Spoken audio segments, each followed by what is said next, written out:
and welcome to Alzheimer Speaks Radio. I'm your host, Lori LeBay, and I'm so excited that you're joining us today. We are going to have a fascinating conversation as usual as we learn from people all around the world at all ages and stages of life.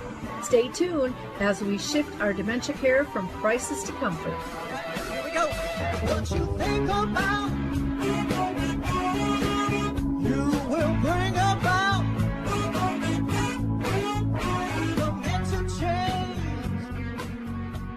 We will.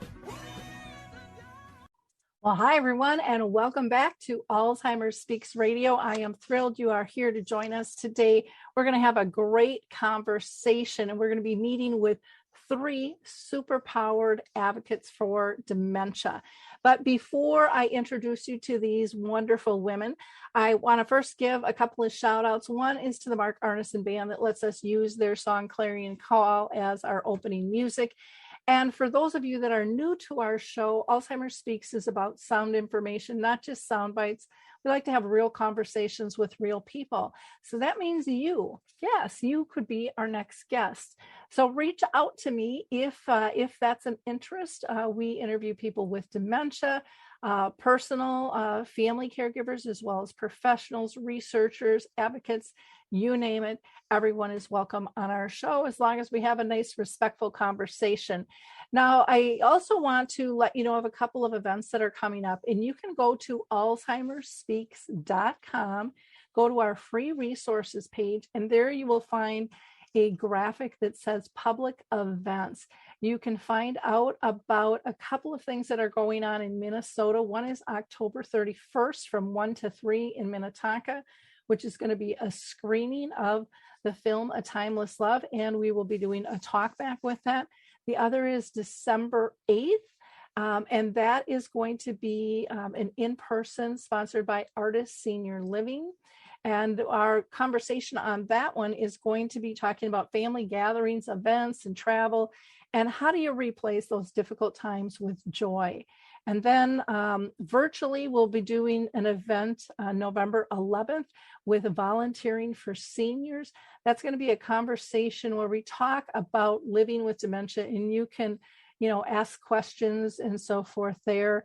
I will be working with them on that. You will also find information about a couple of support groups. One is in person here that also has respite for your loved ones, and another is virtual. We have people as far as Belgium joining us.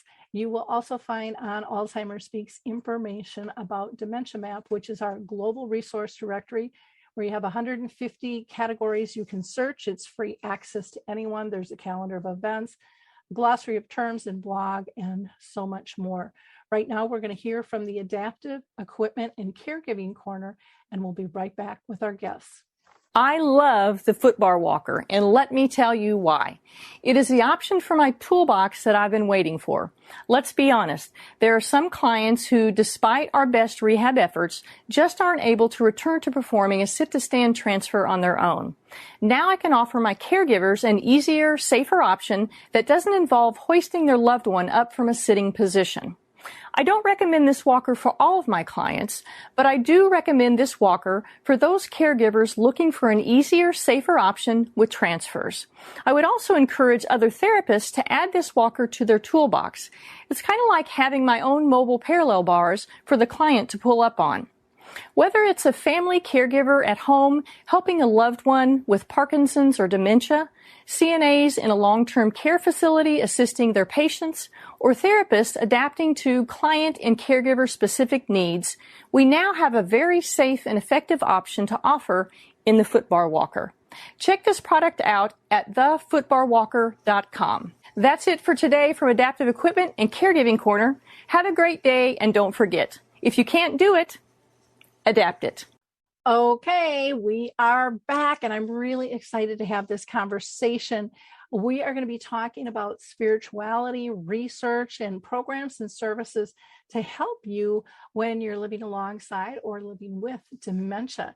So today we are going to be talking with Reverend Jeanette B. Jordan, and she goes by Pastor J. She is the founder of Journey to the Cross Ministries, which is a multi-denominational church in Park Forest, Illinois. Also joining us is Tammy Jacobs, and she is the community engagement specialist for the New Ideas Study, and Dr. Fayron Epps, who is a nurse who has over 20 years experience, and she is also currently serving as an assistant professor director of community and research engagement in the Office of Diversity, Equity, and Inclusion at Emory University at Nell Hodgson Woodruff School of Nursing. So let me tell you a little bit more about each of these women. Pastor J has also been married for 60 years to Dr. Robert A. Jordan, who is a pediatrician, and he was diagnosed with dementia in 2016. She serves as an Alzheimer's community educational facilitator, a New Ideas champion for Chicago, and the Altar program partner, and the co-host of Women of Faith Caregiver Support Group. Now, Tammy, a little more information about her is she is responsible for the recruitment of the champion volunteers who share awareness about the study. Alzheimer's disease, and other dementias. With a background in working with residents in low-income housing, she has had stellar results in bringing communities together for the greater good. And Dr. Epps is a fellow in the American Academy of Nursing Southern Gerontology Society and Gerontology Society of America. She is also the founder of the Altar program, a nurse-led dementia-friendly congregation program. Dr. Epps also works to place culturally tailored, evidence-based programs and interventions in the hands of individuals who need them most. So I know this is going to be a fascinating conversation. Well, ladies, I am so excited to have you powerhouses with me today because each and every one of you is making such an extreme and important difference in the culture of dementia and helping us all move forward. So I can't wait to highlight your work and share it with our audience here. So first of all, thank you all so much for taking the time to be with us. I really, really appreciate it. Thank you. Thank you.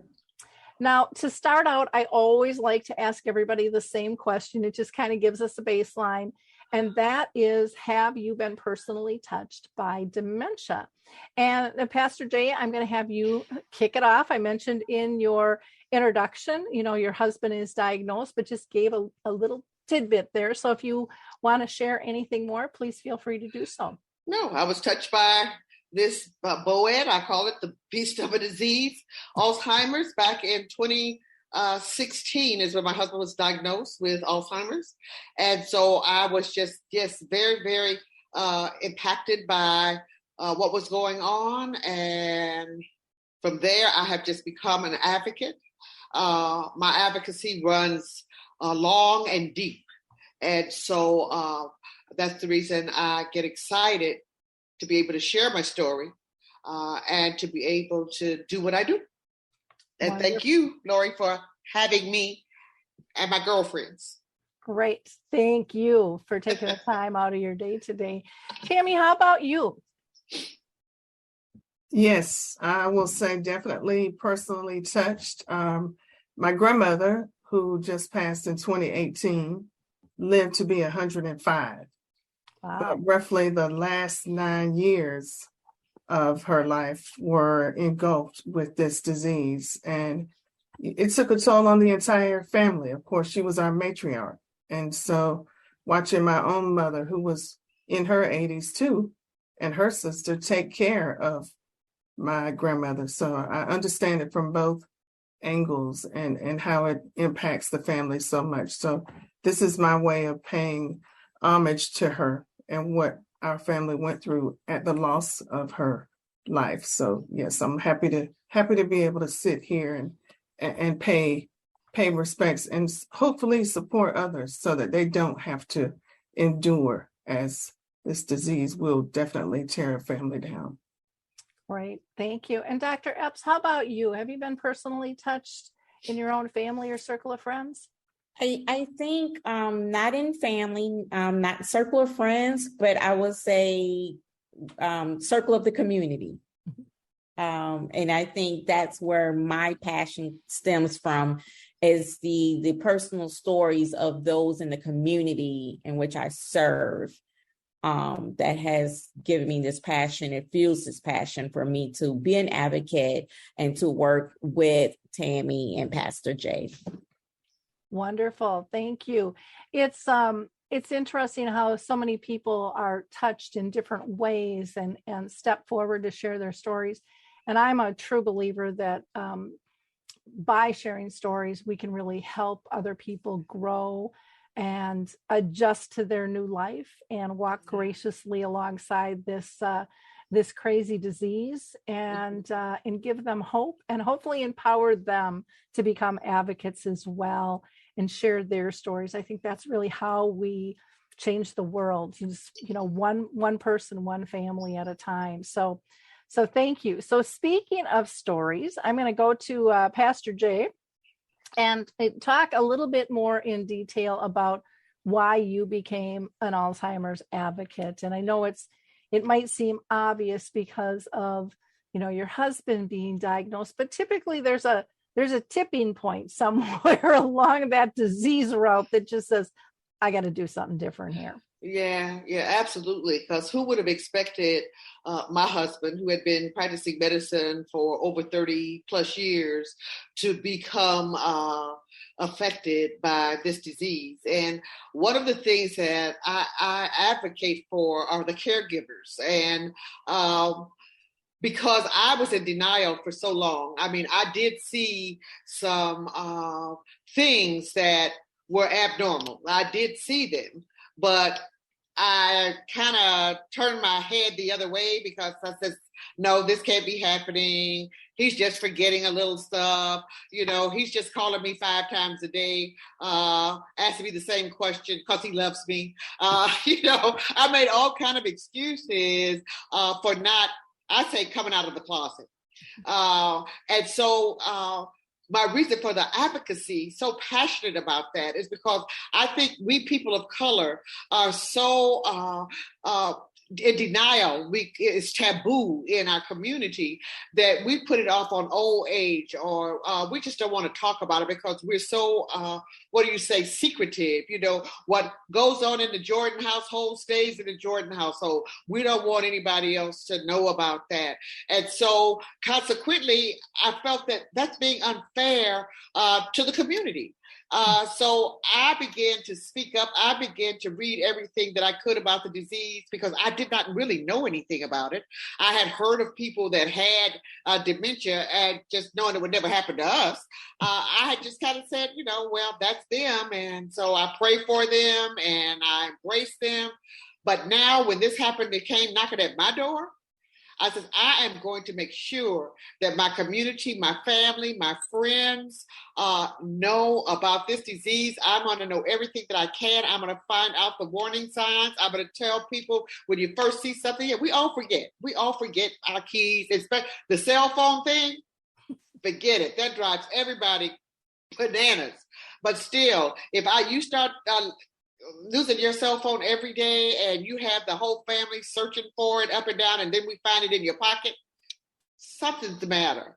Or I find your keys in the refrigerator, something's the matter. You are taking longer coming home than you usually do, something's the matter. And so I want to tell the caregivers or people who need to hear the story what to look out for in their family so you're ready for it. Early diagnosis can be a lifesaver in terms of for a caregiver. You can get early diagnosis and a treatment that won't cure because we don't have the cure, of course, but something that will slow down the progress.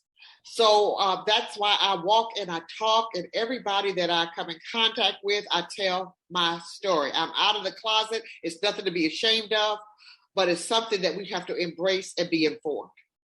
Well, I'm so glad that you brought up, the denial. I think everybody goes through the denial, but culturally there is difference with various cultures out there. And, people have been trying to pull the Black community into the advocacy and get this conversation going, because we can't develop support if we don't hear what you need. What that community needs, or what the Asian Pacific community needs, or whatever it might be. Everybody's a little bit different. And, there's a saying, when you've met one person with dementia, you've met one, but then you add, when you've met one care partner, you've met one. When every environment changes, that this is a fluid disease. And so we need as much chatter as possible to dive down and figure this out. So I thank you for, like you said, coming out of the closet and being proud about it, and saying, together we can make a difference. Now, that rolls me into my next question in terms of working together. Why do you feel partnerships are so important when it comes to dementia? It is, because it's not a one-sided thing. Mm-hmm. I mean, I met these beautiful ladies. I call them my girlfriends. They are my girlfriends, who come with a different aspect of what we can do to help our community. Dr. Epps comes with the element of my church, because I'm a pastor, to make sure that my church is dementia-friendly. Tammy comes with clinical trial. That's another aspect. And of course, our churches are responsible. I think the pastors are responsible to make sure that church is dementia friendly. We don't want to exclude. We talk about inclusivity. So those that are suffering, I don't want to say suffering. I said I was not going to use that word. Those who are living with dementia, because those people they're not suffering. At least my husband's not suffering. He's having a good time, but he's living with dementia. And so I had to make sure, even in my church, that my church became dementia friendly, that there was a space for them, because they still wanted to come to church. They still wanted to worship. They still remember those old gospel songs that he sung many years ago. He still remembers the Lord's Prayer if he doesn't remember my name. So I want to make sure that there's a place for him in the faith community. And then Tammy brings the clinical trial part. And we, as people of color, we don't believe in clinical trials. I mean, they're not going to use us for an experiment. And so we need the truth about that. And so us working together as a team can make an impact on what the beliefs in our communities are, and how we embrace our communities to accept the fact that this is going on. We have these things going on, and we're concerned about every aspect of what this BOAD can do to families and do to communities. And so together we can be a more informative force. Well, that's wonderful. And I think that the church aspect is really important. I'll never forget speaking to a bunch of alumni at the University of Minnesota up here. And I was talking about memory cafes. And one woman, raised her hand in the back and said, "Oh, we just love the memory cafe." She says, "My church has one, and we meet down in the basement where no one has to know." And I said, "I love that your church is meeting. I love that they're addressing it. But you don't have to hide them down in the basement." Right. Right. And it was a small thing, and her mouth just dropped, and she goes, "I didn't even realize that's what we were doing." And what an opportunity it was to be able to spread the word that there's help for others and stuff. So a lot of these twists and turns, when we talk with one another, we see different perspectives. Or when you talked about trials, I don't want to be a guinea pig. And we're hearing a lot about that. I mean, just with the vaccines and stuff, nobody trusts anybody anymore, it seems like, on a lot of levels. And so, again, we've got to have these conversations. And, we're never going to find a cure if we don't have trials. I mean, that's the bottom line. We can have different types of support and care for people, but if we truly want a cure, we have to have trials. That's just the way it works. Yes. And so getting that understanding, and again, we want them to be safe and all of those types of things as well, but that's where feedback comes in. And and things. I have one more question for you, and then I want to go on to Tammy, Pastor Jay, and that is, what do you hope caregivers will glean from your advocacy? Okay, I hope they will glean that they're not alone, Mm-hmm. that we're all going through the same thing. And I think that's the reason I jumped in to be an Alzheimer facilitator, community facilitator or educator, so that I could come up with this Zoom fourth Saturday caregiver support group that we do every fourth Saturday. So that's where the caregivers can come and they can hear testimonies, give testimonies, they can cry, they can laugh.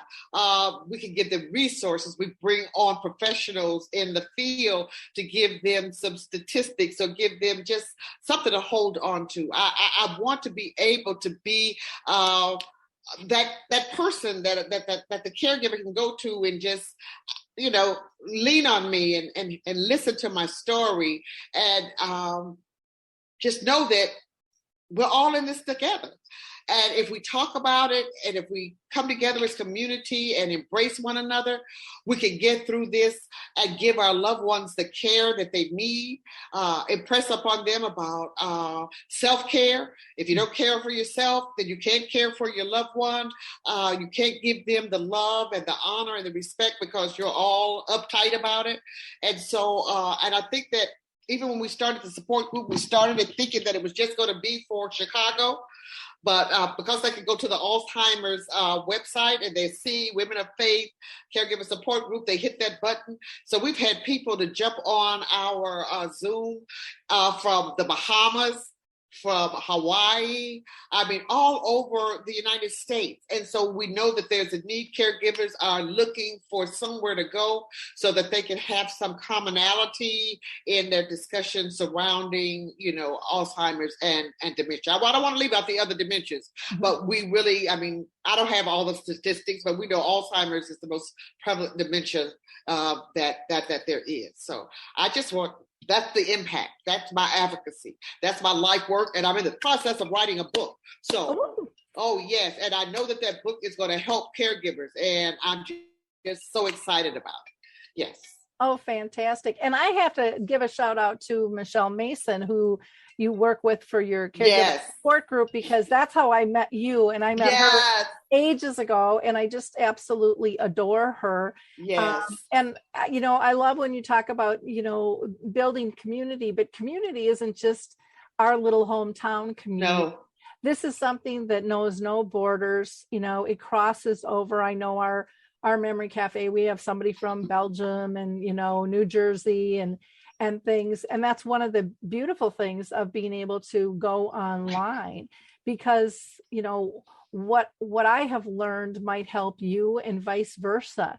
Or just give somebody the belief that they could try something new that they're thinking about, trying with their loved one and stuff. So this is it's so important to, like you said in the very beginning, not feel alone. That is one of the most horrendous, I think, feelings when, you're overwhelmed and not sure what to do, is to feel you're alone. And when you have that sense of community, I hate to even say the word burden, because to me, it's all about living graciously together. Yes. But everything lightens, and possibility. You start looking for possibilities instead of disabilities and loss and things there. So thank you, Pastor Jay. You are such a passionate voice. I love talking to you. You just light things on fire there. And you calm everything down with that smiling face too, just automatically. Thank you. So Tammy, I'm going to go to you next, because I want to hear more about the New Ideas study. What the heck is it about? And what does it have to offer? And, why is it important to people? Well, first, let me say thank you for allowing us to be here today, and ditto what you said about Pastor Jay. She just lights up the room and just brings such a awesome presence. And I'm just so thankful to know her and thankful for this opportunity to share this study. New Ideas is an acronym that stands for Imaging Dementia Evidence of Amyloid Scanning. It's a nationwide research study for people that have memory loss. And the study is looking at a type of amyloid PET scan, which is basically a picture of the brain that can tell how much buildup or protein, which we call amyloid, is on the brain. And so that's basically the synopsis of the study. But what I will say is this is round 2 of this study. And that's why it's called New Ideas. The original Ideas study was conducted in 2016. And the goal of that study was partnering with CMS, the Centers for Medicare and Medicaid Services, help Medicare determine if PET scans should be a covered benefit under folks' policy. Well, that study did gain some traction, and Medicare did say interesting results, however, make them more equitable.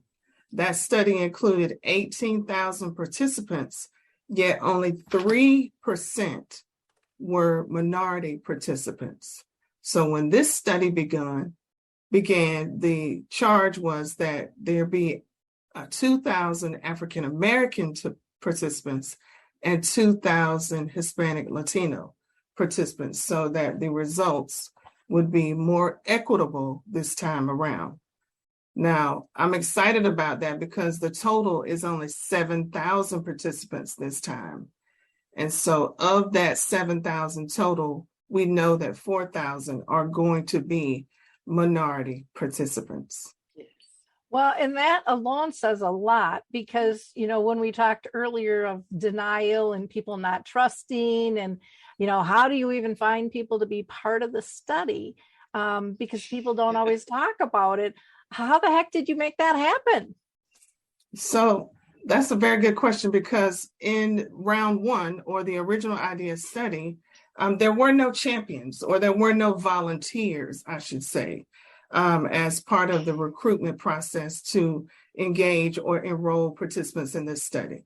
For this 7,000 number, there is a role of a volunteer, and we call them champions. And of course, Pastor Jay is one of our true champions. And so in this role, the champion is actually responsible they're the boots on the ground. We have designated areas, we call them our metro areas. And so in those specific areas, we have 7 to 10 champions who basically connect with their community, their African American and Hispanic Latino communities. Because as Pastor Jay so eloquently said earlier, we need to be dementia friendly. And so we know that when a champion, a Pastor Jay, goes into her own lived community, her own network of people that look like her, and share the message about this study and the goal of this study, which is to provide a diagnosis and help people get treatment plans earlier that needed from the results of this PET scan, they're going to listen. She can go to her church members and say, listen, there's a study here. It's called New Ideas. It's out to support Black and Brown people to enroll so that you are part of it. I don't think I said this, but one thing we know for sure is that African Americans are twice as likely to develop Alzheimer's and other dementias than their white counterparts. Hispanic Latino people are 1.5 times as likely to develop Alzheimer's or other dementias than white counterparts. So again, if we're leading the pack as far as the diagnosis, we need to be leading the pack in the clinical trials. Oh, wow. I so agree. And I love the trusted source with the champions. That to me is so critical, because again, when you have that trusted source, now you're not a lone wolf trying something on your own. You have somebody else to talk to about it. And Yes. Again, you're taking that loneliness, kind of awkward, uncomfortable feeling out. Right. And, when you're talking about these statistics, I mean, to me, it's been asinine that we haven't done this ages ago. But I also think part of the problem has been, too, that not everybody, we're seeing more people get diagnosed. So knowing what these true numbers are, I still don't think we know them. I still think there's a lot of people that aren't coming in and getting this addressed. Absolutely. And so as high as numbers are, I still personally think they're low. but again, not a medical professional, just a daughter of a mom who lived with the disease for 30 years. And for 10 of that, she was told it was her hormones. My mom knew it wasn't her hormones. And she would say, this ain't my girlfriend's hormones. We talk about this. My symptoms are very different.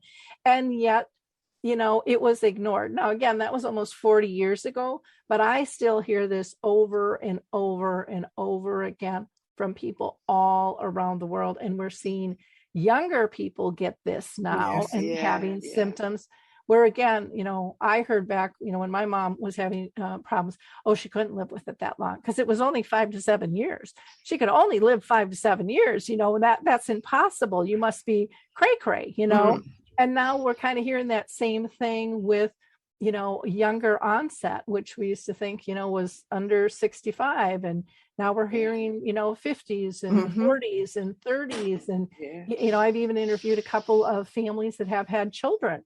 And so it's out there. And the more we're aware, the more we can have a comfortable conversation that we're not fighting this with everybody, but people are actually listening because that's the only way we're going to improve. Right.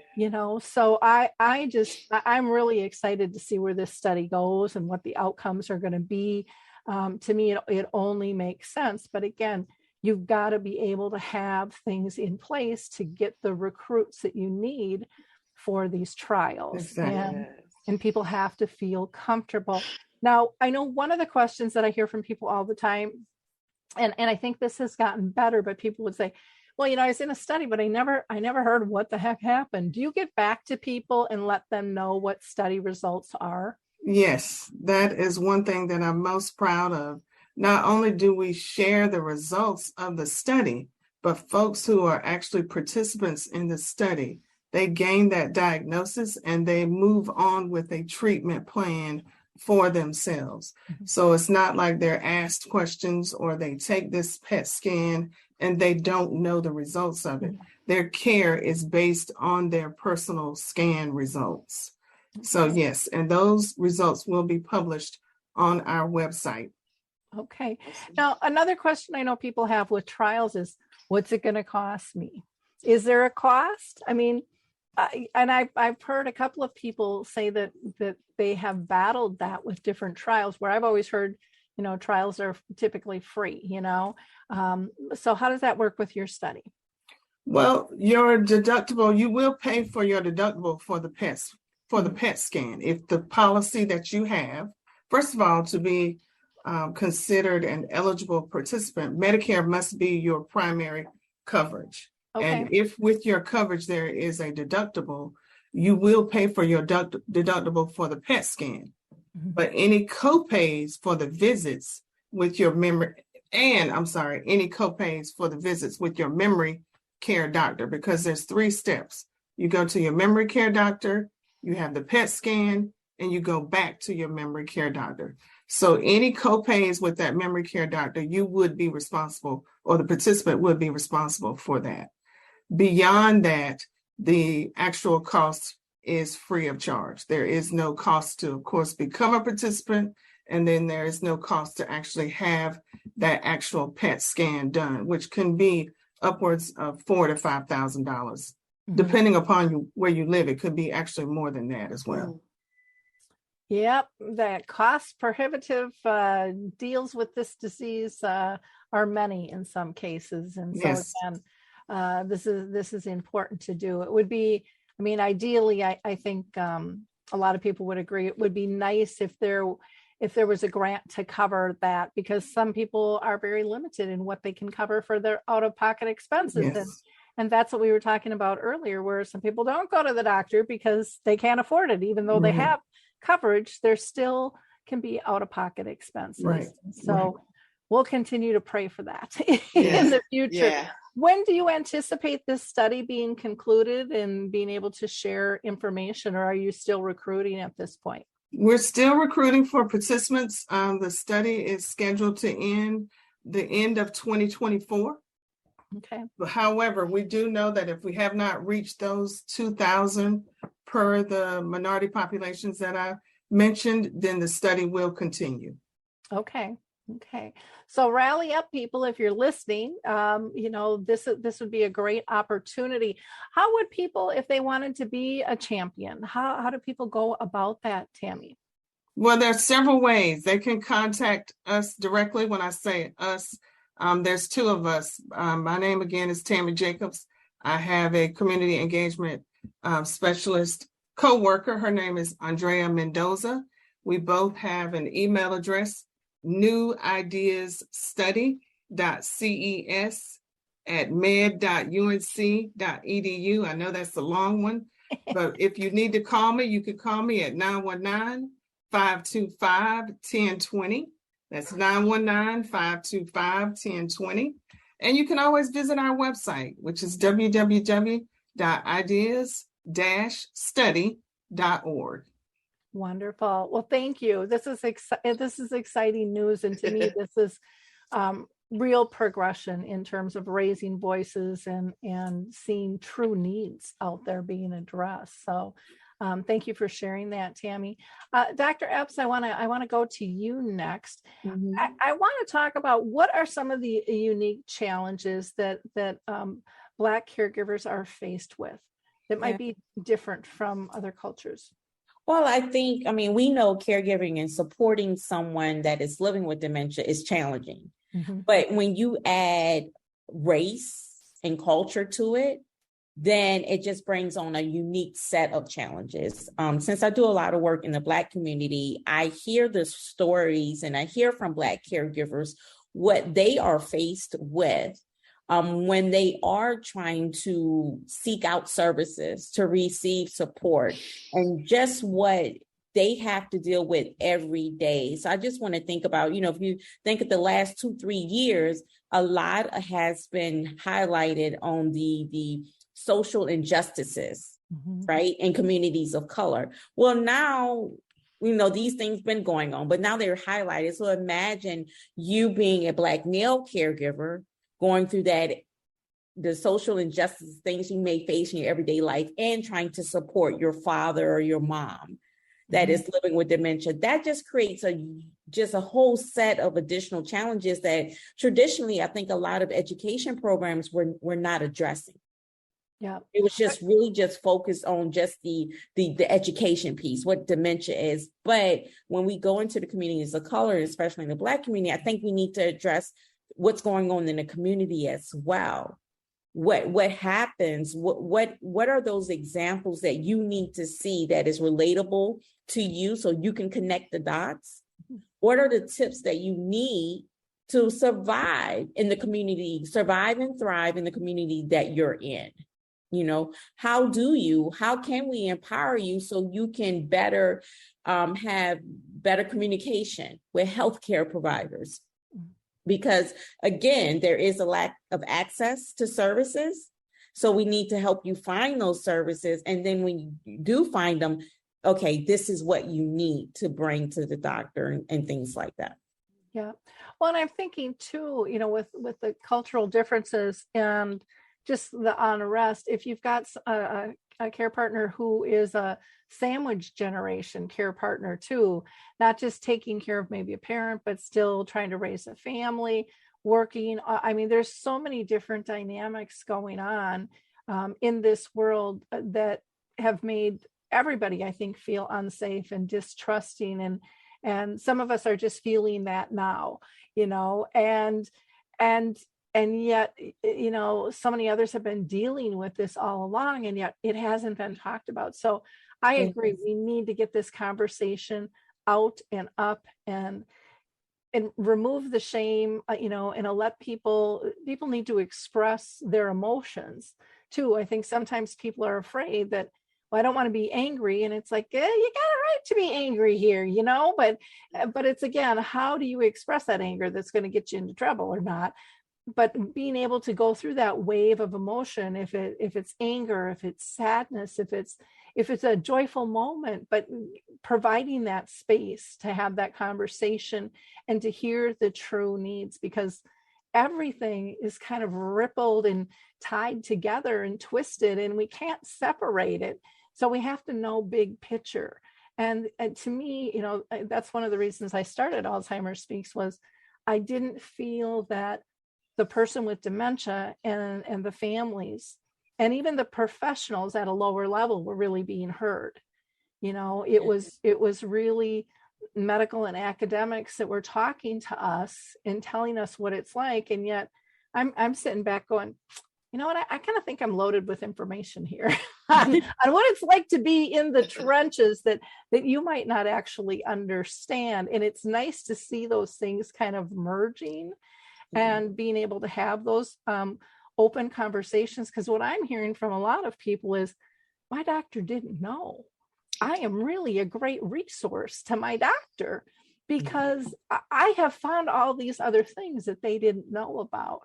And so that's what I think is so cool. Go ahead. You were going to say something else. I'm sorry. I didn't want to cut you off. I think I wanted to go back to when you say create that space. I think what is really important for communities of color is to have a brave and safe space.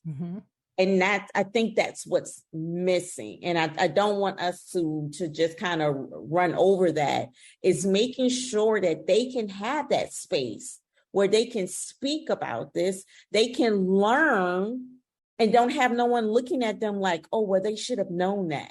Yeah, should have known that. It's about making sure we have that space. And I think we need to recognize that. And also, as it relates to the experiences, the more you was talking, a lot came back to me. But we need to recognize that also, like a Black caregiver, we may all not feel comfortable going to the police station and sharing all of our business, but that's a recommendation that many people make. Share with the local police station everything that's going on in case your family or your friend starts to wander and this and that. Well, it depends on your community, right? And, again, a lot of those that are in the Black community, that's not a place that we're going to go and just share all of our business and give you all of our records. So I want us to think about that. Also, during the pandemic, a lot of families were saying, oh, we cannot do this as it relates to traveling and can't do a lot of these elaborate things. But if we think about, there's certain communities, travel, that wasn't the problem. The problem was really, how do we get food?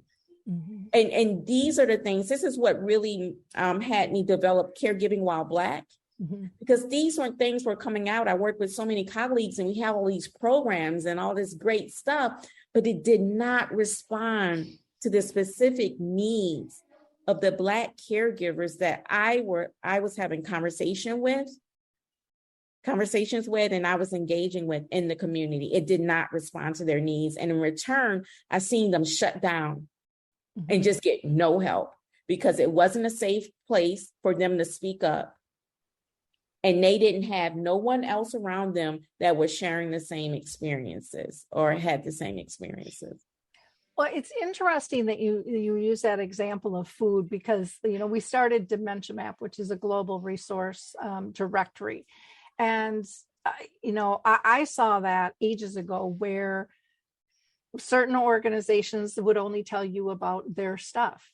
And even our government organizations, they're like, well, we have all, the Meals on Wheels and we have, the food shelves they can go to. And it's like, yeah, but nobody can find it because the sites are so big and they're so deep and people just get weary. And so one of the things we'd love to see with Dementia Map is for people just to list those specifics.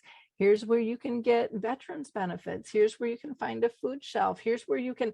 So it's easily detectable and people don't have to dive deep. They're exhausted. And, a lot of these sites, they change things up. So it's like, well, I was just here last week, but now I can't find it again. And we've all been there. And also a place that is safe for people where, on this site, we don't ask for any personal information. It's free 24-hour access. There's no pop-ups going, hey, can we help you? And it's not that we don't want to help, but we are not trying to grab your information to sell it or to justify statistics, because to us, you are way more than a statistic. And a place where if somebody doesn't have a budget, they can list their service, product, or tool on it, because just because somebody doesn't have a budget or doesn't want to spend their budget that way doesn't mean it's not of value to families. And, you go to Google and it's scary, and we have this distrust. And so, I love what you're doing in terms of trying to pull those things together. And I think most any advocate in this space is trying to do that. But when we're all doing it separately, we're a little bit limited on how far we can go. And so, I would just like to give a plug for Dementia Map to, feel free to list all of your stuff on there. We need this information. We need easy accessibility, and we need to show collaboration, that we are bigger than any one of us in terms of working together and trying to build a trustworthy community that is safe for people. Because again, I think safety and that feeling overwhelmed, because a lot of times we don't even know what we're looking for. You step into this puddle and you're like, I don't know if I'm going to drown in here, if I'm going to walk out the other side, because you don't know what dementia is, and you don't know the terms to even ask for.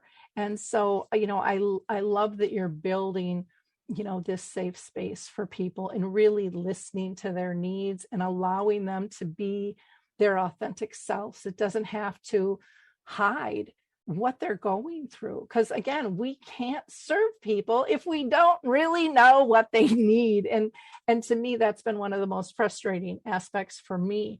Now, Dr. Epps, I want to talk about the faith communities and how they can support families facing dementia. I know you have a program yourself with the Alter program. Can you talk a little bit more about that? Yeah, so they can just follow Pastor J.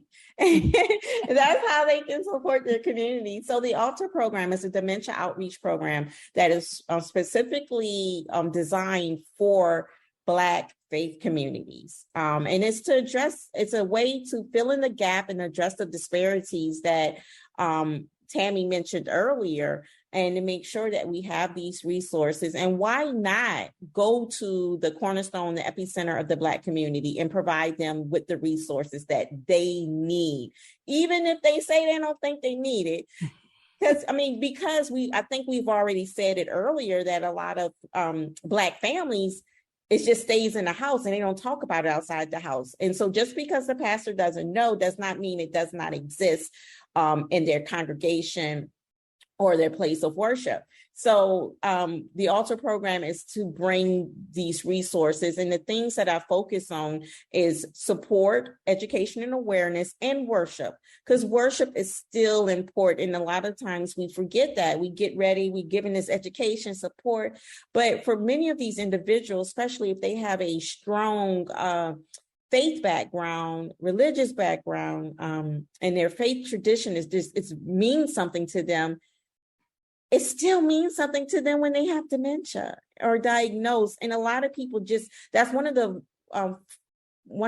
many things that people just forget about, and not knowing how impactful it can be for that individual, for them. Like Pastor Jay said, her husband he recognizes in the Lord's Prayer, even though he may not be able to call out Pastor Jay's name or recognize her. But that was something that's meaningful. And I don't know, Pastor Jay, if you all say the prayer together, does that do something for you? Knowing that what it does for me is let me know that his brain is still functioning in some capacity. And so I then start to add more to that, giving him more. It's made us more creative with him. We know that he knows how to read. We didn't even know that before because we weren't engaging him like that. But as we watch him trying to express himself, we now bought him flashcards and, trying to regenerate. We don't know the cure. So it may be something that I come up with that may help somebody come up with a cure. So I'm doing all those things. I think I'm going to be one say, Pastor Jay got the cure for dementia. You got to just start from the beginning. He's my baby. So he has flashcards, he has coloring books, he has Crayolas. Sometimes I ask him to write his name, and sometimes he can write his name. It just pops in there. He can write it as fluid as he did when he was signing his notes. Then sometimes he can't. But we still encourage him. Yeah. So those things kind of prompt me to what I want to do to help him. Yeah, and what you're saying that, Pastor Jay, Lori, I have also created out of that altar program where I'm partnering with faith communities to become dementia-friendly. You know, we've also I have studies embedded, but I have a project called Faith Hack. And basically it's creative, meaningful religious activities and practices in a box that families can do with their family or friend that's living with dementia, just because that triggers many things. It triggers the memory. And we're seeing that, and we're hoping, Pastor Jay, we're going to connect. We may find something, but, it's all about it's connecting. And I want to make sure that our faith leaders have the tools that they need, that they are equipped at the end of the day, no matter what phone call they receive, who comes up to the altar, that they will be prepared, because we don't know who God's going to send through the doors of the church, or who may come in that faith community during a worship service. So we need to make sure that our leaders are equipped. And that's my whole goal. And I think that's beautiful. I'm going to throw in a story of my mom at a wedding. It was a large wedding, and there were 5 communion stations, and she hit every single one of them. And my brother, who really didn't do much with my mom, said, well, I'll take her up. And he was like chasing her. Everyone else was pretty calm, but I'm like, Scott, just let her go. It's okay. It'll be fine. And she was so proud, because that was so meaningful for her. But, she had just gotten communion. She saw a communion station. I need communion, and so I think that kind of pinged her every single time. And, people were really gracious about it. And when, you're talking about, I love these faith boxes. I think that is wonderful, because, people go back in time. And so, if you have been a person of faith all your life, you're going to remember so many of those hymns and different things, because it's rote, it's old memory in there. Just like, with my mom, she would remember lullabies and little stories and sayings and stuff. And people would kind of put us down when we would say some of those sayings back and forth. Well, you're treating her like a child. I'm like, you know what? I don't care how you feel. She's happy. She's joyful, she's comfortable, she's in sync, and that's what's important. And they were like, because there's so much of that. Don't treat them like a child. And you mentioned the coloring and Crayolas, Pastor Jay. It's about their comfort, their joy, and finding those moments of connection. Pastor Jay, when you were talking about, when Dr. Epps asked you about, well, how'd that make you feel? You didn't come out and say it, but all your words said, I am joyful in those moments. And you are muted, woman, so we can't hear you. So yeah, I'm gonna unmute me. No, I get so excited. I get so excited when I see him accomplishing something that I thought was lost. Yeah. And I see him. Oh, he can still do this. He may not be able to ask for a glass of water, but he can still write his name. So those little bitty things just, my heart explodes with joy. Yes. Absolutely. And those are the things that we remember. I mean, my mom's been gone since 2014, but it's those little moments of joy. You realize those big flashy things really aren't that important, that just melt your heart. And, I have, and I would encourage everyone to do this, but we have little videos of my mom, and they happen to be with music. And I can tell you, I can have the worst day of my life. And I mean, I've had a real funky day today with technology, and I might just have to go watch one of her little videos, because no matter what's going on in my life, it calms me right down, puts a smile on my face, connects me with her. And I think, how lucky was I to have this mother? Even if she lived with dementia 30 years, she was the biggest gift I'll ever receive in my life.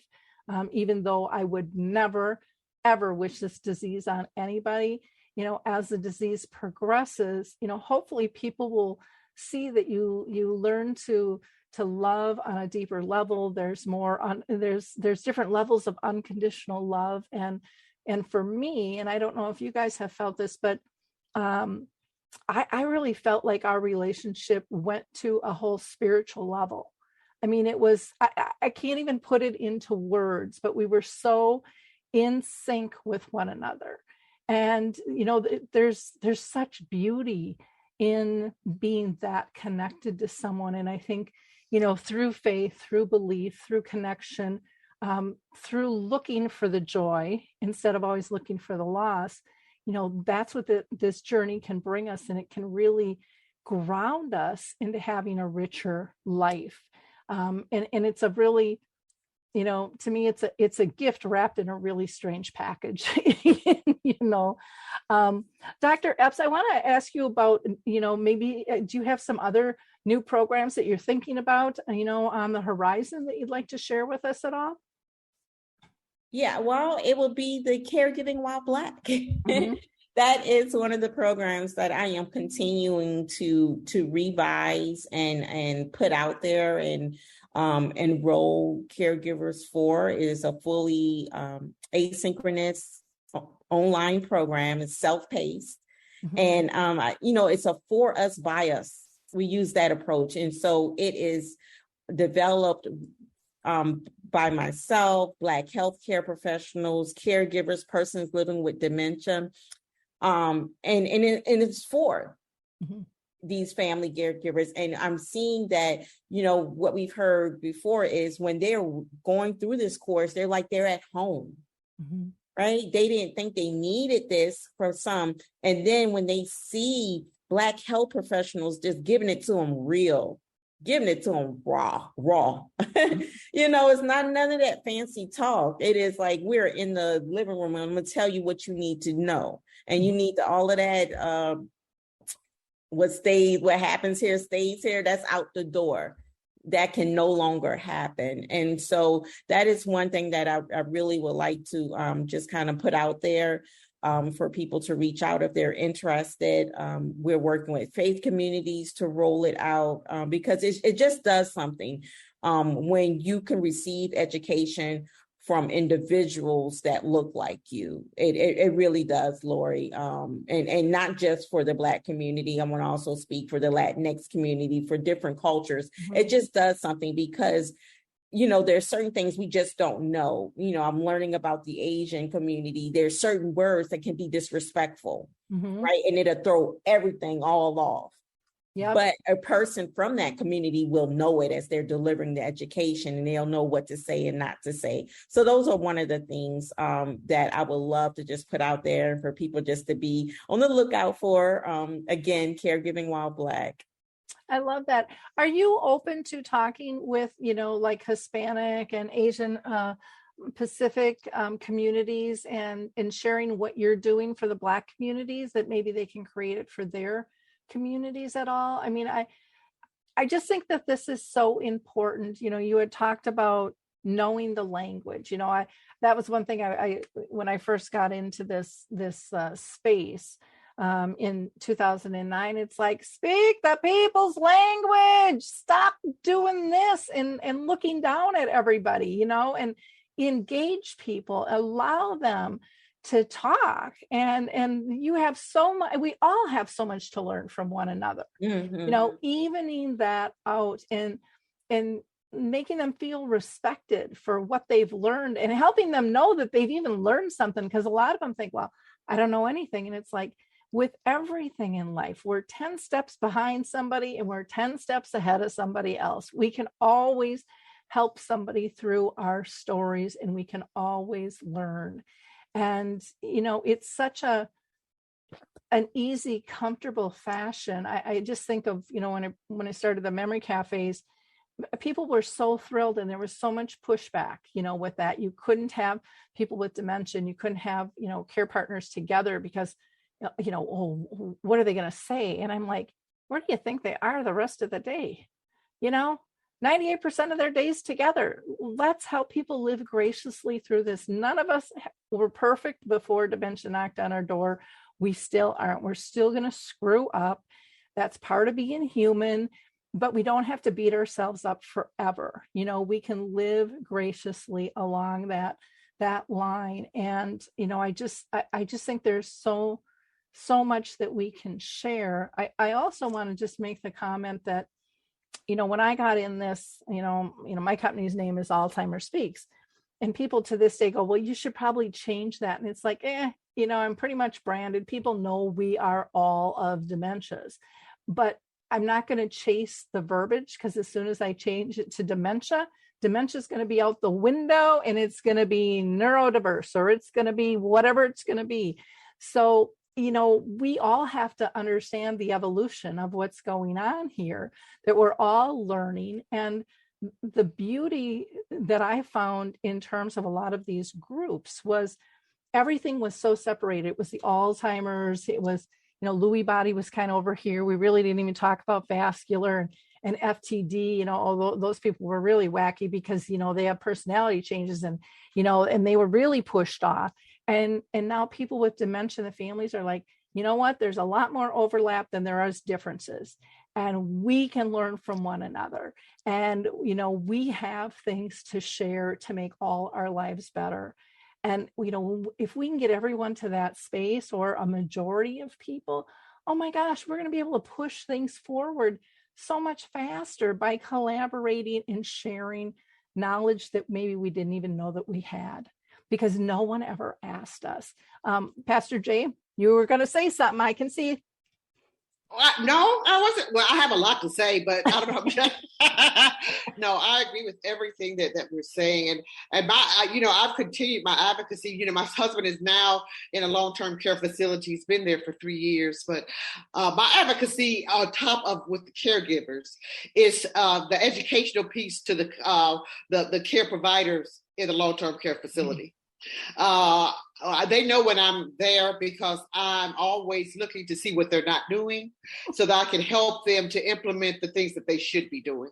My husband was on a floor where he was with other people who were in the long-term care facility that did not have dementia. But, dementia is a specialized kind of care. And so you can't just lump him with everyone else. He gets sick, they do a lab test, he comes back with a UTI. Well, he's coming back with a UTI because you're not giving him water. And so now my thing is make it a part of the protocol. If you're giving him medicine, give him 16 ounces of water, breakfast, lunch, and dinner. And you'll find out probably that most of those dementia patients that are being tested won't have a UTI anymore. They're hydrated. Interact with them. Don't let them sit. If he wants to go to the bathroom, he tells you what he wants to go to the bathroom. Put him on the toilet and let him go to the bathroom. Evidently, his mind is telling his body that he wants to go. He's saying, I want to go to the bathroom. So my advocacy now is we need to educate the medical providers or the medical care teams at these long-term care facilities how to care for people with a specialized need. And I don't know. That's my biggest advocacy right now. Together with letting our caregivers know that we love them and that we're there for them and that, we're going through the same thing. I do want to say that Michelle and I are having an event on October the 15th. It's called Purple Rain, REIGN, Purple Rain, where we're going to be celebrating caregivers. We're going to give out care packages, spa packages, pedicures and manicures, and people, so that caregivers can go out and spend some time just loving on themselves. And we're going to unveil some art pieces that we have some artists that are doing renderings of art pieces that express to them what Alzheimer's means to them. My sister-in-law is an artist, and she has pieces over in Italy. But she's doing a piece for us, and we're going to unveil that piece at this Purple Rain event. And so it's just going to be a fabulous way of coming together with our caregivers, letting them know that we're there for you, we love you, we appreciate you, and you've been doing a marvelous job taking care of your loved ones. And so Michelle and I are excited about that. So we wish you guys could come to be a part of that. But if you can't, we know that you're there in spirit. And so we'll embrace you that way and let you know the success of that. But we have we almost have 100 people that are going to come out and celebrate with us. So we're excited. Oh, sweet. I know Michelle has done events in the past. She shared those with me, and the stuff she puts together has just been incredible. So I know that that'll be really, really neat. And it is important to appreciate everyone. And when you were talking about, training staff, just in that subtle, it can be a subtle fashion or it can be really direct. I used to do that when my mom lived in a nursing home for 14 years. But what I found was staff was really pretty open to hearing new ideas and ways to connect, because it brought them back into relationship instead of just being task oriented. Yes. I'll never forget one little lady was, she would frustrate all the staff because at dinner time, she would take all the napkins and the silverware off the table. And they were like, oh, we just put them all out. And they were just really frustrated. And it was kind of escalating, with the staff. And I asked the woman if she wanted to go for a walk. So we went for a walk, and she really didn't speak English. But as we just walked around the community, we came back in. I realized through the little ways that we could communicate that her family owned a restaurant and she used to roll silverware. So she was grabbing all that stuff to help. Yes. And yet she wasn't looked at in that fashion. And so sometimes we see, outsiders see something different. And again, that is so important to understand. It is. This has just been, I could talk to you three all day long. I know. Because it's Absolutely. So fun and exciting, all of what you're doing. So we do need to wrap up though. So Tammy, I'm going to throw it to you. Is there anything else that you'd like to add in, regarding your new ideas study? Yes, I would say to our African-American population, please consider this. If you're a caregiver taking care of someone and you want to know more, we host weekly champion informational sessions where we can explain what the study represents, what the steps are, and how you can support your loved one. And if you're an advocate like Pastor Jay and want to become involved and support this study, we would love to have you as a champion. So feel free to contact us and we'll be available to make you aware of what we can offer and add you to what you can offer us if you're interested. Thank you. Fantastic. Dr. Epps, anything that you want to cover that we haven't so far? Yeah, I just want to reinforce that we no longer can be silent. Overall, as caregivers and families that are faced with this, but particularly the Black families, it is our time to be able to speak up, speak out, and share within our family and then also within our community that we reside in what's going on so we can truly receive the help and support that we need. Yeah, you need and you deserve, for sure. So thank you. Pastor Jay, how about you? Anything you want to wrap up with? No, I just want to, I say no and then I start talking, right? I just want to say, I'm just so excited about being involved with Dr. Epps and Tammy in this partnership that we have established. I'm going to, every time someone asks me to do something, I'm always saying yes. I'm also doing a clinical trial study with Rush on caregivers whose loved ones are in a long-term care facility. So I'm also in that clinical trial study. But I just want to say that we're here for the caregivers. If you want to be a part of our support group, you can always contact us at womenoffaith007@gmail.com and put in your email address and we'll add you to our list and invite you every fourth Saturday. Thank you, Lori, for allowing this team to come together so that we can be informative to your listening audience. So excited about that and hope that we've said something, shared something that will, pump up your audience so that they too will, embrace what we're doing and we embrace what they need and they're doing. Well, you've given us a lot to think about and dive into and to share with other people. And I just want to clarify, because when you said your email, I thought you said Whippin' Up Faith, but it's women of faith 007@gmail. And maybe I'm at .com. Maybe I'm the only one that heard that, but it's women of faith 007@gmail.com. And again, you can reach out to the New Ideas website at www.ideas-study.org, or email them at newideas, and that's plural, study dot ces at med.unc.edu,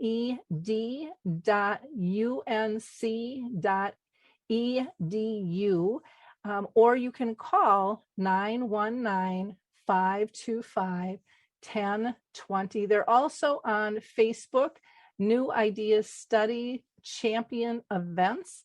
And Dr. Ebbs, you can reach her by email at faithvillage@Emory, and that's EMORY.edu, or feel free to call or text at 678-723-8188. Ladies, I can't thank you enough for all you're doing and your willingness to share. Your energy is so good. I just feel like I can go tackle the world after talking to all of you. So thank you. I really appreciate it. Thank you, Lori. Thank you for having us. Bye-bye. Bye, everyone. And please Bye-bye. like, click, and share this if you're listening or watching the video. Other people need to hear what these three powerhouses have to say. There's something in there for everyone. Bye now. Hi, everyone. This is Meredith from the Senior Fitness with Meredith podcast, where I discuss all things for seniors, from fitness, your health and wellness journeys, how to be all over strong and beyond. I also have my mini podcast called Motivation with Meredith. It's a great, quick motivational pick-me-up for your days. Join me, listen now, search for Senior Fitness with Meredith on your favorite podcast platform.